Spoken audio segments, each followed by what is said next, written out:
I want you to imagine that you're an obstetrician gynecologist like me.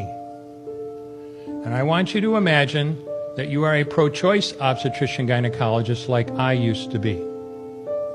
Your patient today is 17 years old. She's 20 weeks pregnant. Now, if you could see her baby, which is very easy to do on an ultrasound, her baby would be as big as the length of your hand, from head to rump, from your middle finger to your wrist.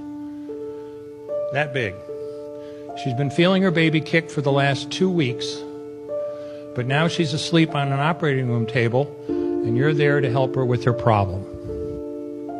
You walk into an operating room scrubbed and gowned, and to the right of the table, of the operating table, there's a smaller table where your instruments are located.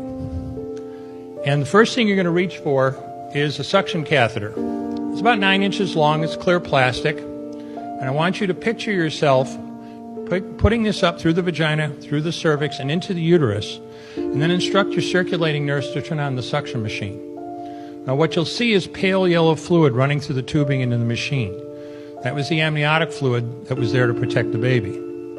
Now if she were only, and I told you, a 20-week baby, head to rump, not counting the legs, is the middle of your finger to your wrist. If she were 12 weeks pregnant or less, measured from her last period, her baby would be, a 12-week baby is the width of your hand, head to rump, not counting the legs. And if she were 12 weeks pregnant or less, you pretty much could do the entire abortion with this one instrument. But babies this big don't fit through catheters this size. When you're done with that, you reach for your Sofer clamp. You get your Sofer clamp.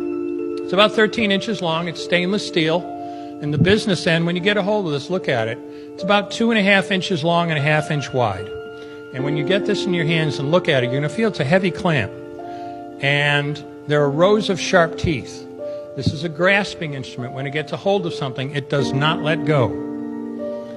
A D&E abortion, a second trimester D&E abortion, is a blind procedure. You can't see anything. It's all done by feel. So picture yourself, and I'm serious, picture yourself putting this up through the uterus. Be really careful, because the walls are thin and soft, and it is easy as pie to go right through them. Then grasp with the instrument. Grab hold of anything you can. You can't see what you're doing, just grab something. And feel yourself pulling, and I mean hard. And out pops the leg that big, which you put down on the table. Reach in again. Grab blindly. Pull hard. Out comes an arm the same length, which you put down on the table. And reach in with this instrument again and again and tear out the spine, the intestines, and the heart and lungs.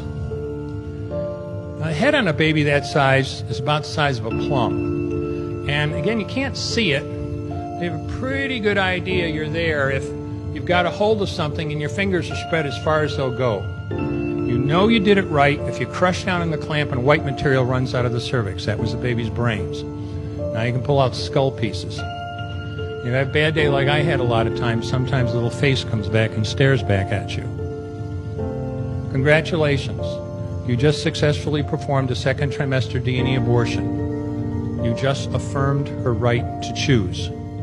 You just made $800 cash in 15 minutes. And when somebody goes, I'm pro-choice, then I hope they understand exactly what it is that they're championing.